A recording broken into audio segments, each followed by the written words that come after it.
एक चक्रवर्ती सम्राट की धर्मभार्या है, पटरानी है, उनको अपमान से युक्त करते हुए लाया जा रहा है। द्रौपदी हृदय चित्त में भगवान को स्मरण करती है। सभा के जब मध्य में आई तो देखा क्या कि सभा केवल एक अंधे से युक्त नहीं है, पूरी सभा जो है अंधों से युक्त बैठी है। किसी ने कहा कि महाराज इस धरा पर क्या हो गया है, कोई कुछ बोल नहीं रहा है, सब लोग एक दूसरे के मनस्तब्ध होकर के बैठे हुए हैं, सबके जीवन में भगवान है, सबकी जिह्वा है, सब मन स्थिति से परिपूर्णित है, कोई वीरों में वीर है, कोई महावीर है।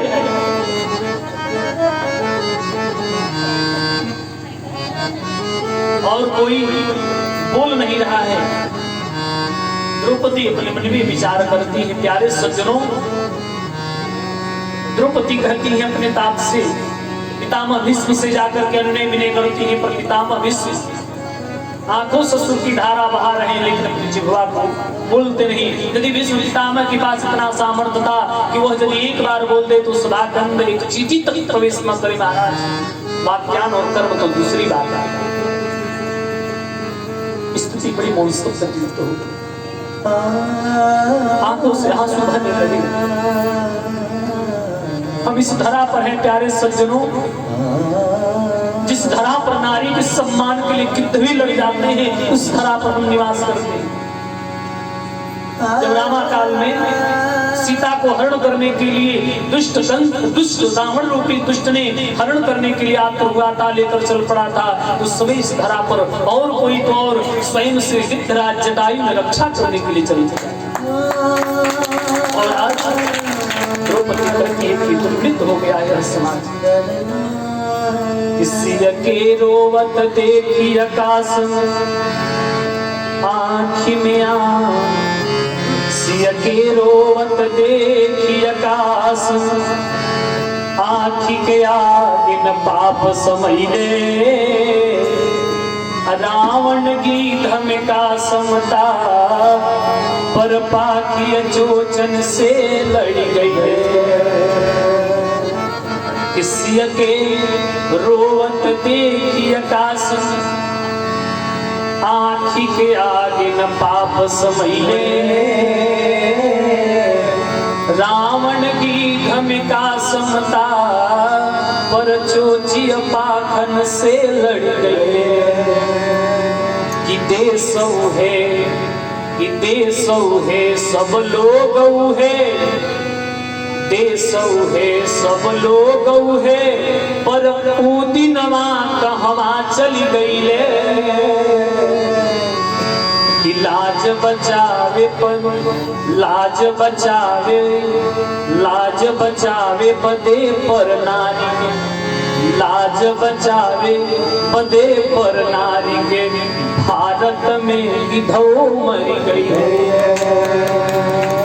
ये भारत है महाराज, लेकिन इसी भारत में किसी स्त्री को जला दिया जा रहा है। काम की वासना इतनी हो गई है, किसी स्त्री को जला दिया गया है और कोई पूछने तक नहीं जाता है। प्यारे सज्जनों धर्मिष्ठ, आज उस गौरव सभा के मध्य में जहाँ अंधों की सभा लगी है, निर्दलित राज्यों की सभा लगी है, सब एक दूसरे पर कटाक्ष कर रहे हैं, व्यंग्य बातें बोल रहे हैं। इस दिव्य महाजन्मा कन्या को विश्वा के स्वप्न से विभूषित कर आंखों से उसकी धारा प्रवाहित हो गई। प्यारे सज्जनों, अपने 5-5 वीर वीराएं पतियों को देख करके द्रौपदी उदित करने लगी कि मेरे पिता ने इन महापुरुषों को ब्याह करके दिए थे, आज क्या हो गया। द्रौपदी जाकर के कहती कि अर्जुन, मछली मरले परवा मेहरा, आप स्त्री का मर्म क्या जानेंगे, आप तो मछली का भेदन करके नारी को पा गए थे। आज जिसके हाथों पर गांडीव शुद्धमान होता है, वो गांडीव का पुरुषार्थ कहा गया, वो गांडीव का बल कहा गया। भीमसेन जिस गदा के प्रहार से पूरा भूखंड कांपता है, जिसके प्रहार से जरासंध जैसे योद्धा भी धराशायी हो जाते हैं, उस भीमसेन की गदा का बल कहाँ चला गया। और महाराज युधिष्ठिर, आप सत्य के प्रतिबिंब हैं, जहाँ सत्यता थी आपको कौन किसने कह दिया स्त्री दाव की युक्त है। पर महाराज आपका अधिकार मैं सिद्ध करती हूँ, मैं आपकी धर्म पत्नी हूँ, मैं भारत की नारी हूँ। यदि पति ने किसी विषय पर निर्णय ले लिया है तो पत्नी का उसका काम है करना, उस धर्म का पालन करना। हम उस भारत के निवासी हैं। ये सिर्फ हम लोगों के यहाँ होता है प्यारे सज्जन। भारत भूखंड के बाद कहीं एक सब कर्म नहीं है। आज स्थिति हो गई कि द्रौपदी सारे संसार के लोग के पास हाथ जोड़ती, विनम्र प्रार्थना करती, लेकिन कोई किसी का रोक छेक नहीं करता है। वाक्यान प्रस्तुत होने लगे। द्रौपदी के मन में आया कि महाराज अब यह दुनिया का साथ छोड़े, दुनिया को छोड़कर मैं अपने आप को कृष्ण के हवाले कर दूं, उस कृष्ण को पुकारे। क्योंकि कृष्ण कहते हैं कि महाराज हे बहन, जब भी तुम कभी किसी समय अकेले पड़ना तो मुझे पुकारना। द्रौपदी कहती है कि कृष्ण स्वरूप भगवान कृष्ण आप आइए। हमारे श्री स्वयं चंद्रशेखर मिश्रा ने दिव्य रचना लिखा कि खींचत शासन जोर लगाए, खींचत शासन जोर लगाए, तेरा हमारो जो सुन पइए।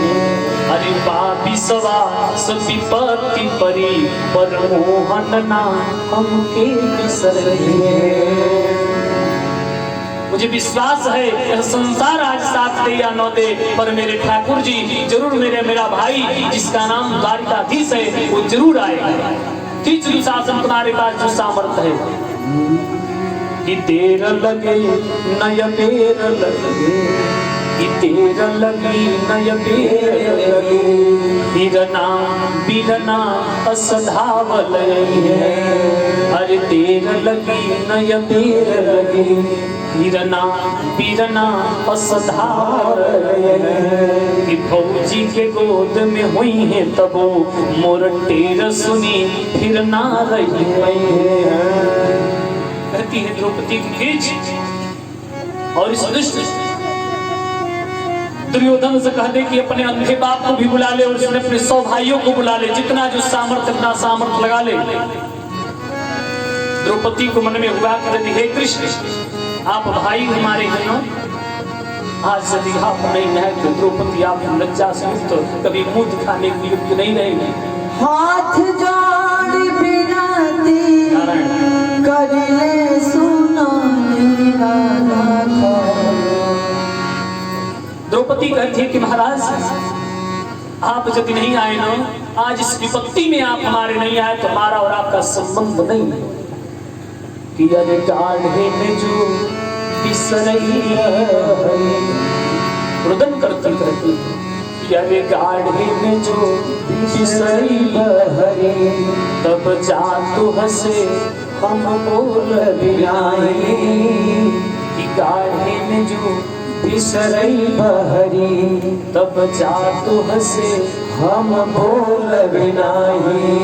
कि तू बहिना बहिना कहबो, पर नाता कबो हम जोड़ बिनाई। इस सावन में तो के बांधे बदे, इस सावन में तो के बांधे बदे, जरई कब ताल में मोर बिनाई।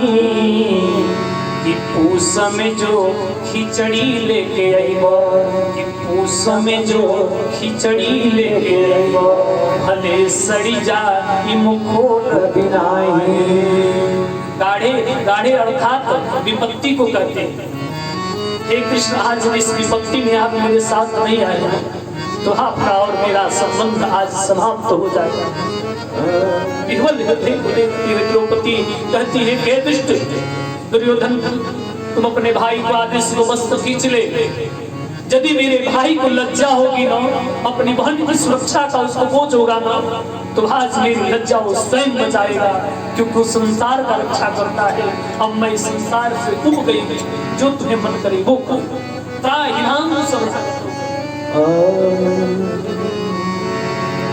साभाबी